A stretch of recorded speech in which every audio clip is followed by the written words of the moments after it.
नमस्कार दोस्तों, आज भारत में एक रिपोर्ट के मुताबिक 46,57,379 केस टोटल हैं कोरोना संक्रमण के।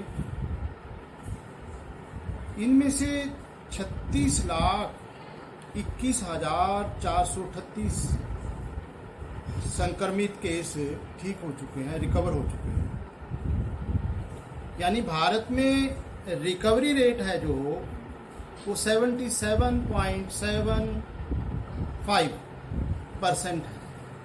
इसके साथ ही साथ जो पाकिस्तान के आंकड़े समाचार पत्र के माध्यम से पता चल रहे हैं, उसके मुताबिक वहाँ कुल केस हैं 3,03,71 केस, और उनमें से जो रिकवर हो चुके हैं 2,88,206 केस।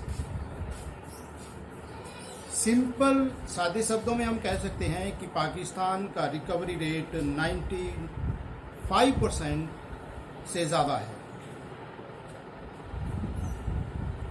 भारत में पूरा जो एक तरह से एहतियात बरता गया, हर जो एक तरह से बचाव के साधन के ऊपर गौर किया गया, फिर भी हमारा रिकवरी रेट 77.75% और number of cases more than 46 lakh.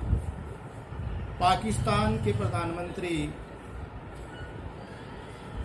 या पाकिस्तान की सरकार की तरफ से स्पष्ट शब्दों में ये कहा जा रहा था कि हम अगर लॉकडाउन लगाएंगे, कर्फ्यू लगाएंगे तो कोरोना से, कोविड-19 की वजह से कोई मरे या ना मरे, लेकिन भूख की वजह से जरूर लोग मरेंगे। वहाँ ना कर्फ्यू लगाया गया, ना लॉकडाउन लगाया गया, फिर भी वहाँ जो है कुल केस 3 लाख के आसपास, और हमारे यहाँ 46 लाख। विचार करना चाहिए कि क्या वो आंकड़े ठीक हैं या गलत हैं। अगर वो आंकड़े ठीक हैं तो ये गौर करना भी ज़रूरी है कि उन्होंने बचाव का क्या साधन इस्तेमाल किया। अगर बचाव का साधन या फायदे की बात हमें किसी दुश्मन से भी पता चले तो दुश्मन से भी हमें शिक्षा ले लेनी चाहिए। भारत में भी दिल्ली सरकार श्री अरविंद केजरीवाल जी ने मार्च के दौरान ही ये दावा करना शुरू कर दिया था कि इस संक्रमण से बचने के लिए कोरोना थेरेपी एक कारगर थेरेपी है, और उनकी इस बात को किसी ने अच्छे तरीके से, बेहतर तरीके से नहीं लिया। देश में जो एक तरह से उस थेरेपी का प्रॉपर जो एक तरह से इस्तेमाल नहीं किया। आज कोरोना संक्रमण के मामले बढ़ते जा रहे हैं। आज मुझे खुशी की बात है, मैं जो एक तरह से मेरे चंडीगढ़ नगर निगम के उप महापौर सरदार हरदीप जी का धन्यवाद भी करूंगा, और एक तरह से उन्होंने जो मानवता का काम किया है, आज उन्होंने प्लाज्मा डोनेट किया। चंडीगढ़ के कई हॉस्पिटल्स में भी प्लाज्मा बैंक स्थापित हो चुके हैं। प्लाज्मा थेरेपी के बारे में ये कहा जाता है कि एक डोनेटर से मिले प्लाज्मा के साथ 4 कोरोना संक्रमित लोगों का, मरीजों का इलाज हो सकता है। आज 36 लाख से ज़्यादा जो एक तरह से रिकवर केस है, जो ठीक हो चुके हैं, वो हैं। अगर इनमें से 25 लाख भी जो एक तरह से प्लाज्मा डोनेट कर दें तो 25 लाख डोनेटर से प्राप्त किए गए प्लाज्मा से 1 करोड़ से ज़्यादा जो है केस ठीक हो सकते हैं। यानी कि भारत कोरोना मुक्त हो सकता है अगर जो है एक तरह से आज ना हम जाके तो कब जाके।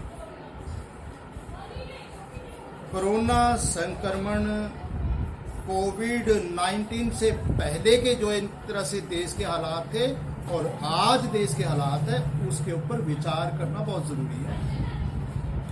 तब एक तरह से लगभग हमारी जो एक तरह से अर्थव्यवस्था तरक्की की तरफ जा रही थी।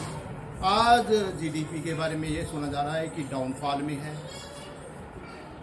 जो ये हम दावा करते हैं कि चाइना की कुछ कंपनियां वहां से बंद करके इंडिया में आने के लिए तैयार हैं, जरा विचार करना कि अगर नंबर ऑफ केसेस बढ़ते चले जाएंगे तो बढ़े हुए नंबर ऑफ केसेस को देखते हुए कौन सी कंपनी चाहेगी कि वो उस देश में अपना कारोबार स्थापित करे जिस देश में इस बात का अंदेशा है कि उनकी फैक्ट्री में, उनके जो एक तरह से कार्यालय में एक कोरोना पेशेंट के आने के बाद उनका कार्यालय 14 दिन के लिए या उससे ज़्यादा दिन के लिए बंद किया जाएगा।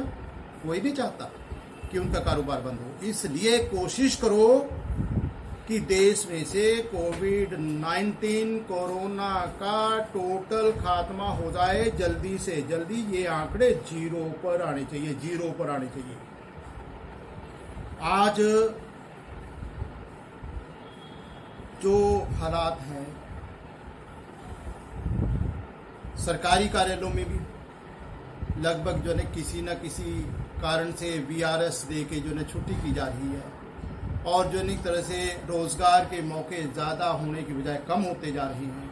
प्राइवेट में भी जो एक तरह से ये रोज़गार के मौके कम होते जा रहे हैं और जो छोटे दुकानदार हैं, छोटे दुकानदार रो रहे हैं, परेशान हैं कि उनकी दुकानदारी टोटल ख़त्म हो गई। और मिडिल क्लास तो एक तरह से बिल्कुल दब चुका, खत्म हो चुका है, बहुत परेशान है। श्री गुरु नानक देव जी ने बाबर को कहा था, एती मार पई कुर्लाने तय की दर्द ना आया। मैं सरकार के बड़े बड़े मंत्रियों से, अधिकारियों से निवेदन करूंगा कि इस दर्द को महसूस करो, जो एक तरह से जल्दी से जल्दी किसी तरह से भी कोई भी फार्मूला अडॉप्ट करे। आज तक आपके हर आदेश को हर भारतवासी ने पूरे मन से जो एक तरह से मंजूर किया है, उस पर का पालन किया है और आइंदा भी करते रहेंगे। आप जो विवादास्पद मुद्दों पर ज़्यादा ध्यान देने की बजाय सकारात्मक नीति योजनाओं पर गौर करें। ज़्यादा से ये कोरोना का जो एक तरह से मामले टोटल के टोटल ख़त्म हो, जीरो हो, ताकि जो एक तरह से विदेशों से आने वाली कंपनियों को ये लगे कि भारत में उनका कारोबार अच्छे तरीके से चलेगा। और इसके साथ ही साथ जो रोज़गार के मौके ज़्यादा पैदा होने चाहिए, जो छोटे दुकानदारों को उनकी दुकानदारी करने का ज़्यादा मौका होना चाहिए, टूरिज़्म को बढ़ावा मिलना चाहिए, जो सबकी सब बसें, सबकी सब ट्रेन, हवाई यात्रा और सब कार्यालय और सबके सब जो एक तरह से उद्योग पहले से ज़्यादा बेहतर तरीके से चले, उनके ऊपर ज़्यादा इंस्पेक्टरी राज ना हो।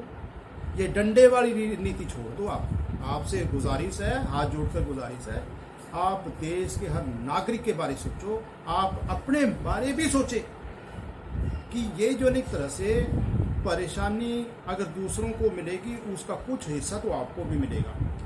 हम जो है 2019 के बाद बीजेपी की तरफ से ये समझते हैं कि 2024 में भी शायद हम बहुमत हासिल करेंगे, लेकिन अगर दबाकर, डराकर, देश के हालात खराब करके अगर हम जो एक तरह से सरकारी कंपनियों का निजीकरण करके रोजगार के मौके कम करके जो एक तरह से सोचेंगे कि हम जो एक तरह से 2024 में वापस आ जाएंगे, तो इस पर आपको फिर से सोचना होगा। रोजगार के मौके ज़्यादा होंगे और अगर जो एक तरह से देश तरक्की करेगा, खुशहाली होगी, तो जो एक तरह से आप 2024 में वापसी करेंगे। मैं इन्हीं शब्दों के साथ आप सबके स्वास्थ्य की कामना करता हूँ। आप सब तंदुरुस्त रहें, खुश रहें, भारत उन्नति करे और बहुत बहुत शुक्रिया, बहुत बहुत धन्यवाद, नमस्कार।